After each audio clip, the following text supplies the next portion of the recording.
사람의 얼굴에는 세상 삼라만상이 모두 다 들어 있도소이다. 머리는 하늘이니 높고 둥그러야 하고 해와 달은 눈이니 맑고 빛나야 하며 이마와 코는 산악이니 보기에 좋고 솟아야 하고 보기 좋게 솟아야 하고 나무와 풀은 머리카락과 수염이니 맑고 수려야 한다. 이렇듯 사람의 얼굴에는 자연의 이치 그대로 세상 삼라만상이 모두 담겨져 있으니 그 자체로 우주이다. 여러분 들어보셨습니까? 대한민국 장년들 가운데, 청장년들 가운데 3분의 1 정도는 들어본 이야기일 것입니다. 저는 인터넷을 통해서 확인했습니다. 관상이라는 영화에서 그 주인공이 하는 이야기입니다. 최근 개봉한 관상이라는 영화에 이런 대사가 나오는데, 이 영화는 개봉 한 달, 오늘로 딱 한 달째입니다. 그런데 900만 명이 넘게 보았고 관객 수가 1000만에 육박하고 있습니다. 지금까지 우리 한국 영화 가운데 10번째로 흥행이 성공하는 작품이라고 합니다. 미국 뉴욕에서도 엊그제 시사회를 가졌고 뉴욕에서도 방영이 될 것이고 또 세계 여러 나라에서도 방영될 가능성이 많이 있습니다. 이 영화가 등장하면서 관상이 열풍을 불고 있습니다. 관상이란 사람의 생김새, 얼굴 모습, 그리고 얼굴 모양을 보고 그의 운명, 성격, 수명 등을 판단하는 일입니다. 주로 관상은 사람의 얼굴에 눈, 코, 귀, 입, 이마 이런 생김새, 또 넓이, 주름의 위치와 깊이, 또 얼굴에 생긴 점의 위치, 크기 이런 것들 판단의 기준으로 삼습니다. 각각 생김새마다 서로 다른 복이 있고 또 어떤 조합으로 구성되어 있느냐에 따라서 다양한 해석이 내려집니다. 동양의 위인 전기나 역사책을 보면 위인들은 어렸을 때부터 대성할 관상을 가지고 타고난다고 합니다. 한마디로 이목구비가 뚜렷하고 장대한 사람이면 부자가 되기도 하고 성공하기도 하고 권세를 누리기도 한다고 합니다. 일찍이 중국에서는 사람의 얼굴의 생김새를 관찰하여 통계를 내고 여기에다 점수를 적용하여서 관상학이라는 것을 만들었습니다. 우리나라에서는 신라 때부터 들어오기 시작했고 조선시대에 이르러서 매우 유행하게 되었습니다. 비단 관상에 관상에 대한 관심은 과거의 이야기뿐만이 아니라 오늘도 사람들에게 지대한 관심을 불러일으키게 합니다. 그래서 그 관상을 믿고 또 관상을 고치기도 하고 관상의 영향을 받고 살아가는 사람들이 또 그런 일에 종사하는 사람들이 꽤 많이 있는 것입니다. 그래서 관상이라는 영화가 개봉되면서 다시 관상이라는 열풍, 아니 광풍에 이를 정도로 많은 사람들이 이 관상을 관심을 갖습니다. 어저께 우리 교회 청년들하고 같이 무슨 봉사를 했습니다. 그런데 그 청년 넷에게 제가 물어봤습니다. 관상이라는 영화 봤냐? 그랬더니 예, 봤습니다. 우리 예수 믿는 자녀들도 이렇게 관상이라는 영화를 봅니다. 근데 그걸 보고 어떤 생각을 가졌고 어떻게 판단하며 또 그거에 대해서 어떠한 논의를 했으면 좋겠는가. 시간이 없어서 못했습니다. 그래서 지금 인터넷이나 TV 프로그램에서 관상을 많이 이야기하고 있습니다. 그리고 관상서적이 불티나게 팔리고 있다고 합니다. 이게 불길처럼 퍼지고 있는데 제가 그 불길을 좀 막기 위해서 오늘 이 말씀을 전하려고 합니다. 사람은 관상이 운명을 짓는다고 생각합니다. 관상을 바꾸면 그래서 운명도 바꾸어진다고 생각합니다. 어른들도 그래서 관상을 바꾸어서 자기 운명을 이제 새롭게 하려고 하는 사람들이 꽤 있는 것입니다. 젊은이들은 이전에는 미모를 위해서 성형을 했는데 이제는 단순히 얼굴 고치는 데 그치지 아니하고 관상 성형이라는 것을 합니다. 그래서 자기에게 딱 맞는 또 필요한 관상을 이야기하고 그 관상을 따라서 성형을 해달라고 부탁합니다. 그래서 오늘날 이 성형을 하는 사람들이 관상을 아주 많이 배우고 있습니다. 엄청난 돈을 줘가면서 관상을 바꿉니다. 그리고 여기에 중독에 빠진 사람들도 있습니다. 아예 전체를 다 뜯어 고치려고 하기도 합니다. 취업에 관상을 보는 사람을 데려오기도 한답니다. 그래서 취업이 참 힘든 이 시대에 젊은이들이 관상을 바꿔서 취업에서 잘 통과해서 이제 성공의 길을 가려고 하는 것을 보게 됩니다. 자, 이러한 것들을 볼 때에 관상은 우리가 무시할 수 없는 우리 사회와 우리 생활 깊숙이 들어와 있다는 것을 부인할 수가 없게 되어 있습니다. 이러한 관상의 율품에 대해서 우리 그리스도인들은 어떻게 판단하고 또한 그리스도인으로서 어떠한 삶의 자태를 가져야 될까 오늘 말씀을 생각해 보고자 합니다. 오늘 성경은 우리에게 말씀합니다. 첫째, 외모에 치중하지 말라고 합니다. 7절 말씀 같이 읽습니다. 여호와께서 사무엘에게 이르시되 그의 용모와 키를 보지 말라. 내가 이미 그를 버렸노라. 내가 보는 것은 사람과 같지 아니하니 사람은 외모를 보거니와 나 여호와는 중심을 보느니라 하시더라. 용모라는 말이 바로 얼굴 용자죠. 얼굴의 모양을 보지 말라. 키도 보지 말라. 하나님 말씀합니다. 근데 성경은 우리에게 말씀합니다. 사람은 외모를 보거니와 사람은 외모를 보는 경향을 가지고 있습니다. 사실 사람의 얼굴 내면에 있는 것까지 보기는 쉽지 않습니다.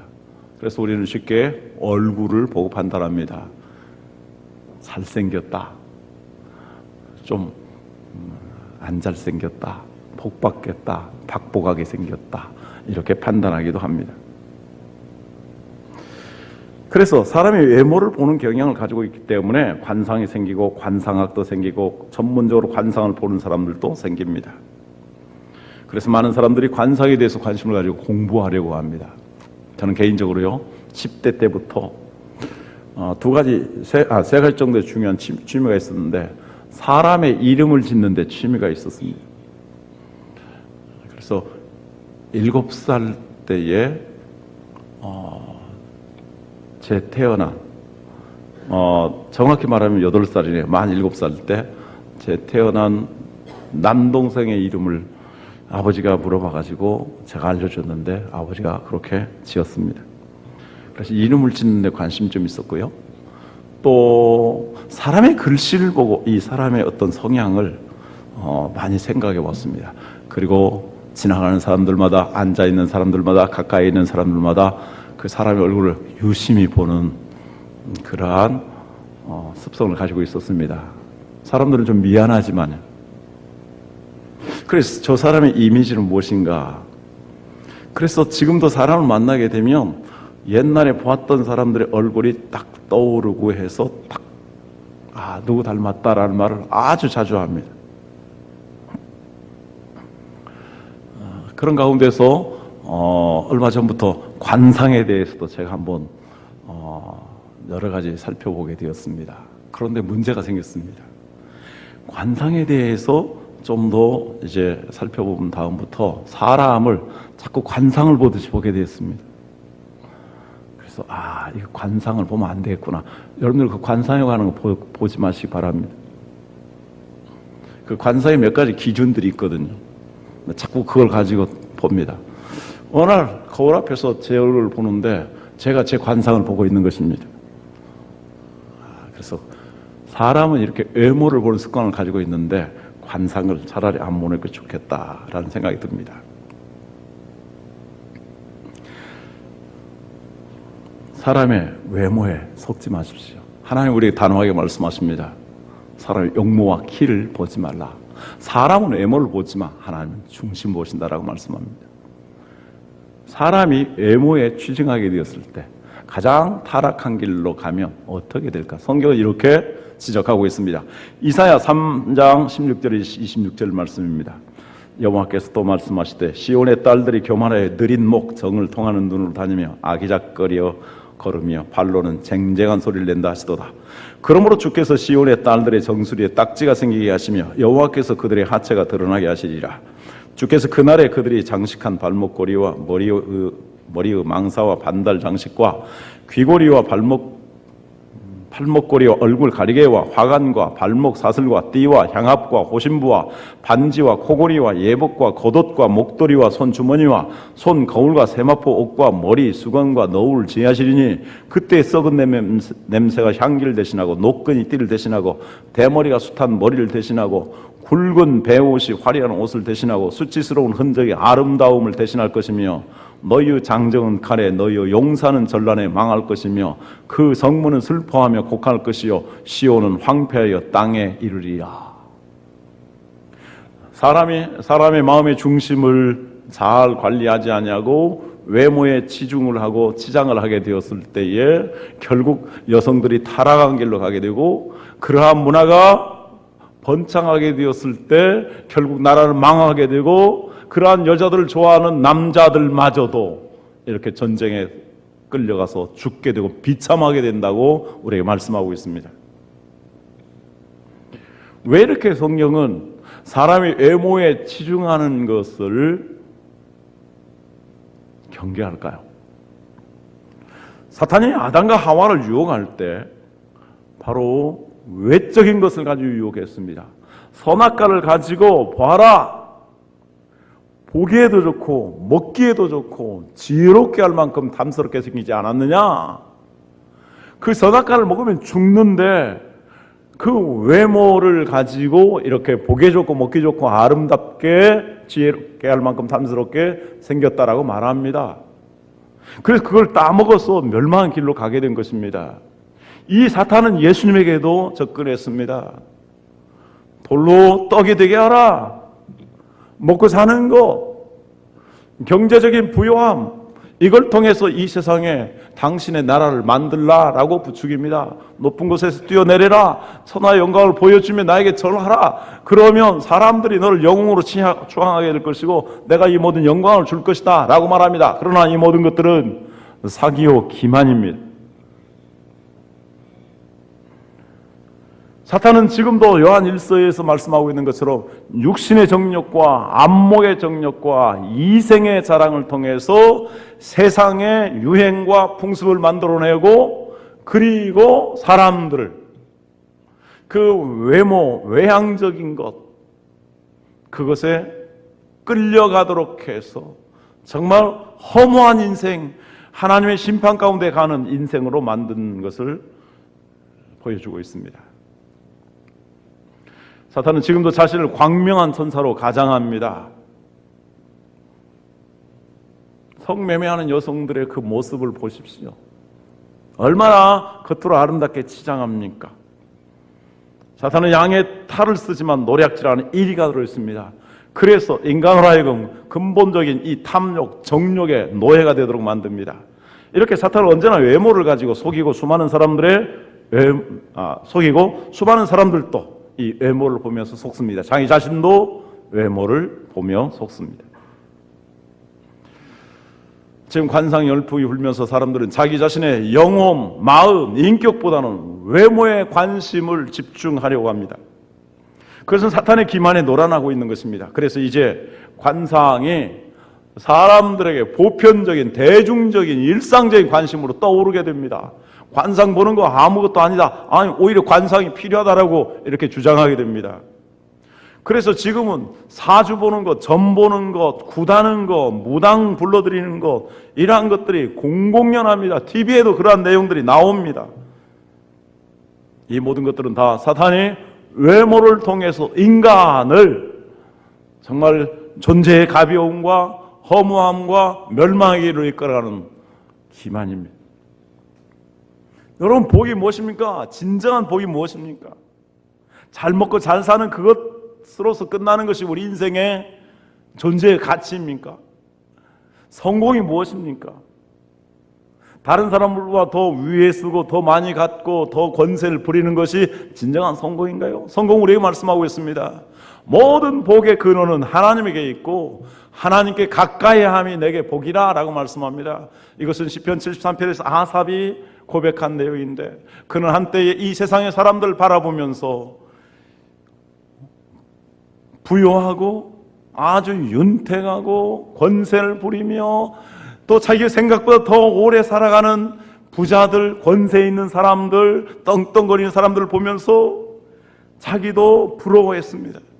왜 나는 하나님의 이러한 간섭과 징계를 받으면서 늘 회개하고 고통하며 살아가고 있는가? 그러나 그가 하나님 앞에 엎드려 기도할 때에 비로소 깨닫습니다. 저들은 멸망하는 짐승 같은 삶을 살아가는 것이다. 여호와를 가까이 함이 내게 복이라. 하나님을 가까이 하는 것이 우리 인생의 영혼을 가진 인생의, 하나님이 창조하신 인생의 진정한 복인 줄 믿습니다. 성공이 무엇입니까? 주님은 제자들에게 말씀합니다. 으뜸이 되려고 하는 그 제자들에게, 너희 중에 높아지고자 하는 자가 있느냐? 낮아져야 된다. 너희 중에 으뜸이 되고자 하는 자가 있느냐? 많은 사람을 섬기는 자가 돼야 된다. 정말 많은 사람들을 사랑하고 많은 사람들을 섬기고 많은 사람들을 유익하게 하고 겸손하게 봉사하는 사람이 진정으로 성공한 사람인 줄 믿습니다. 사탄은 이런 외모나 관상 이런 걸 통해서 인간의 영혼, 인격, 도덕성, 인간의 수고와 노력, 창조적인 역사, 그리고 선행, 이러한 것들을 가치 없는 걸로 만듭니다. 관상을 고쳐서 복을 받고 성공하려고 하는 것은 이러한 사탄의 기만에 노란하는 것이고 육신의 정욕과 안목의 정욕과 이생의 자랑을 추구하도록 하는 것뿐입니다. 그래서 사탄이 사람들에게 선악과를 먹이는 것과 같습니다. 정말 얼굴이 잘생기면 복이 오는 것입니까? 얼굴 고치면 운명이 바꿔진다는 말입니까? 그래서 일찍이 기독교의 복음이 들어간 서양에서는 관상을 철저히 금기했습니다. 이것은 혹세무민을 하는 것이고 바로 이 사탄의 요술과 같은 것이다. 그런데 우리나라에서는 다시 이런 망령이 살아나고 있습니다. 자, 그럼 우리 그리스도인들은 우리 얼굴을 어떻게 해야 될까요? 우리 그리스도인은 얼굴을 아름답게 가꾸어야 합니다. 다윗은 얼굴이 아름답다고 했습니다.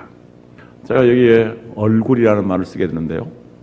얼굴, 얼이라는 말은 그야말로 사람의 얼을 가리킵니다. 마음, 정신, 영혼을 가리키죠. 굴은 틀을 가리킵니다. 모양새, 생김새를 가리킵니다. 우리 인간의 외모의 얼굴의 외모의 그 생김새는 어느 때 아름다운 것인가? 그 마음, 영혼, 정신, 이러한 것들이 정말 아름다워졌을 때 얼굴이 아름다운 것이고 빛을 발한다. 그런 의미입니다. 그러므로 중요한 것은 외모나 용모 그 자체보다는 사람의 마음, 영혼, 이런 게 중요합니다. 그래서 성경은 말씀합니다. 오늘 읽을 말씀 7절 말씀, 사람은 외모를 보거니와 나 여호와는 중심을 보느니라. 마음의 중심, 영혼의 중심, 그의 인격의 중심을 하나님은 보신다라는 말씀입니다. 그러므로 우리의 얼굴이 아름답게 되기 위해서는 우리의 마음, 우리의 영혼을 정말 아름답게 가꿔야 합니다. 세 가지로 말씀드리고자 합니다. 첫째, 하나님이 창조하신 그대로 자기 자신을 사랑하시기 바랍니다. 하나님이 이 세상에서 나를 단 하나밖에 없는 유일하고도 절대적인 존재로 만드셨습니다. 시편 139편 13절 18절 말씀합니다. 주께서 내 내장을 지으시며 나의 모태에서 나를 만드셨나이다. 내가 주께 감사하오면 나를 지으심이 심히 기묘하십니다. 주께서 하시는 일이 기이함을 내 영혼이 잘 아나이다. 내가 은밀한 데서 지음을 받고 땅의 깊은 곳에서 기이하게 지음을 받은 때에 나의 형체가 주의 앞에 숨겨지지 못하였나이다. 내 형질이 이루어지기 전에 주의 눈이 보셨으며 나를 위하여 정한 날이 하루도 되기 전에 주의 책에 다 기록이 되었나이다. 하나님이여, 주의 생각이 내게 어찌 그리 보배로우신지요. 그 수가 어찌 그리 많은지요. 내가 세려고 할지라도 그 수가 모래보다 많도소이다. 내가 깰 때에도 여전히 주와 함께 있나이다. 이 말씀에 보면은 하나님이 어머니 뱃속에 있을 때 나를 창조하셨는데 나의 내장을 지으셨고 나의 형체를 주셨고 나의 형질을 만드셨는데 이것을 내 영혼이 잘 안다. 너무나 감격스럽다. 이렇게 말하고 있습니다. 다윗의 고백인데요.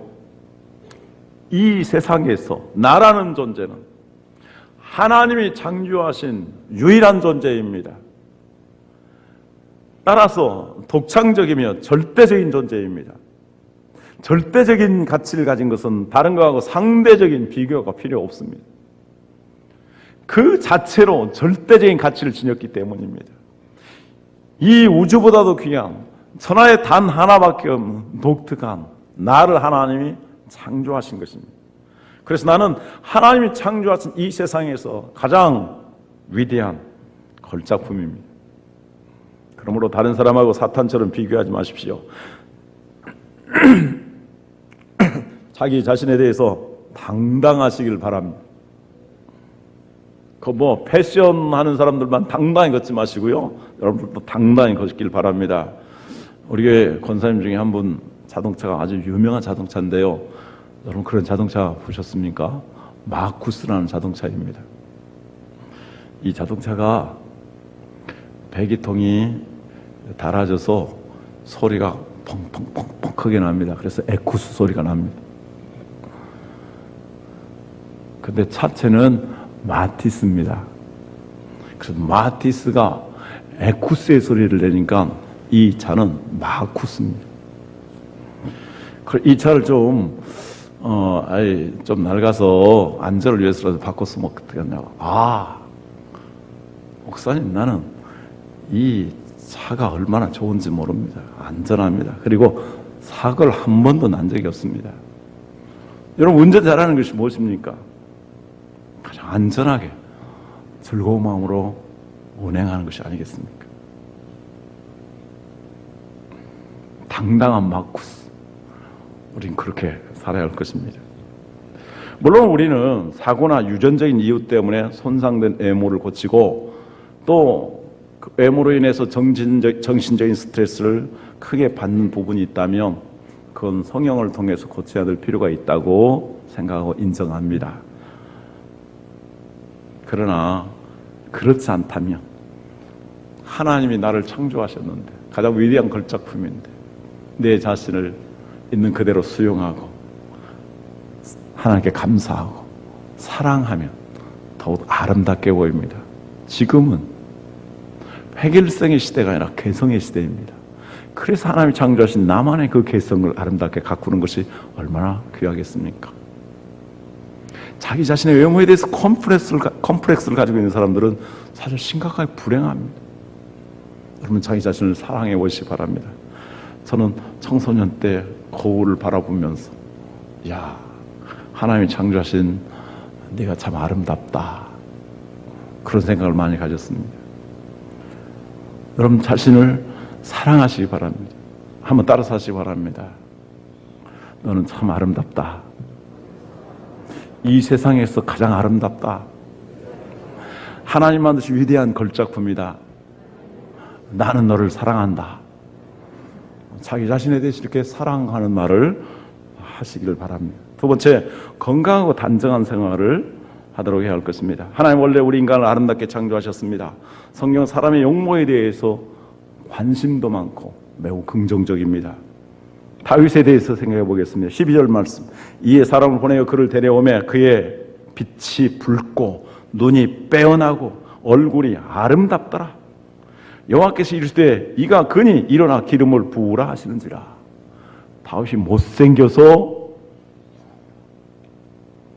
하나님의 부름을 받았는 천만의 말씀입니다. 잘생겼습니다. 아주 아름다웠습니다. 사무엘상 16장 18절에서 말씀합니다. 소년 중 한 사람이 대답하되 이르되 내가 베들레헴 사람 이새의 아들을 본즉 수금을 탈 줄 알고 용기와 무용과 구변이 있는 준수한 자라. 여호와께서 그와 함께 계시더이다 하더라. 하나님이 함께 하시는 다윗은 수금도 잘 탈 아주 예술 아티스트였습니다. 용기, 싸움도 잘하는 사람이었습니다. 구변, 말도 잘하는 사람이었습니다. 이 모든 면에서 아주 준수한 사람이었습니다. 사울 왕은 어땠을까요? 사무엘상 9장 2절에 말합니다. 기스에게 아들이 있으니 그의 이름은 사울이요 준수한 소년이라. 이스라엘 자손 중에 그보다 더 준수한 자가 없고 키는 모든 백성보다 어깨 위만큼 더 컸더라. 사울은 더 잘생겼습니다. 그런데 이렇게 그들의 용모가 빼어난 것을 설명하면서 전후에 성경은 무슨 이야기를 하고 있느냐? 그들은 자기의 맡은 일에 아주 열심을 다하는 사람이었습니다. 그리고 또한 그들은 하나님을 경외하며 찬양하는 삶을 살았습니다. 그리고 부모에게 순종하며 공경하는 삶을 살았습니다.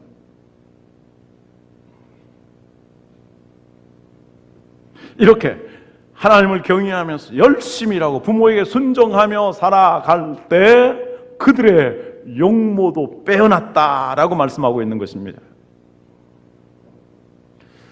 사람이 일하지 아니하고 사람의 삶이 단정하지 못하면 결코 그의 외모가 아름다워질 수 없습니다. 피부는 탄력을 잃어버립니다. 몸은 균형을 잃어버립니다. 그리고 허약하게 됩니다. 그리고 삶의 생기를 잃어버리고 맙니다.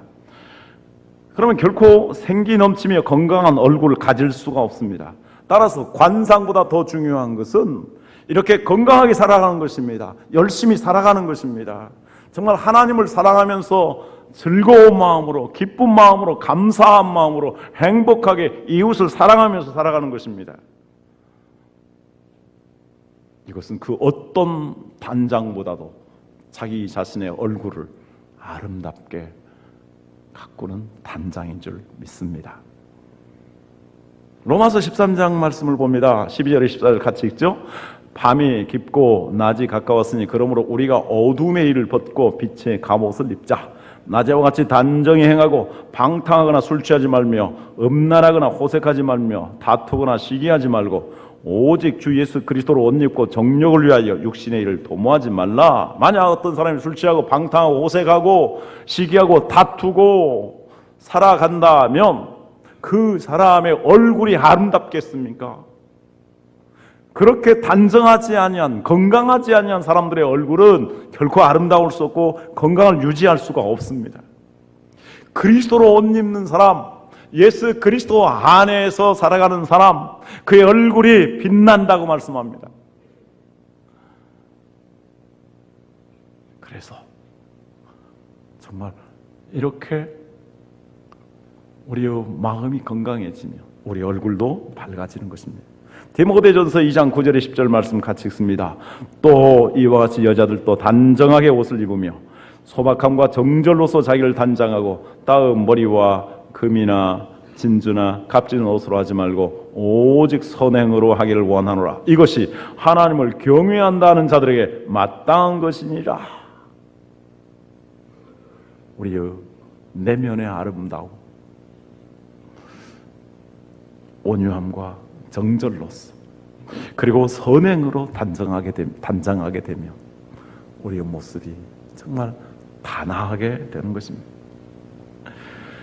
세 번째, 성령님의 충만함을 받을 것을 우리에게 교훈하고 있습니다. 여기 사울과 다윗은 모두 준수한 사람이었습니다. 그러나 한 사람은 실패하고 한 사람은 성공적인 삶을 살아가게 됩니다. 사울은 다윗보다도 훨씬 더 준수한 사람이었습니다. 이스라엘 사람 가운데 사울보다도 정말 잘생긴 멋진 사나이가 없었습니다. 그러나 오늘 성경 말씀을 보면은 이 두 사람이 전혀 다른 길을 걸어가게 됩니다. 13절 14절 같이 읽습니다.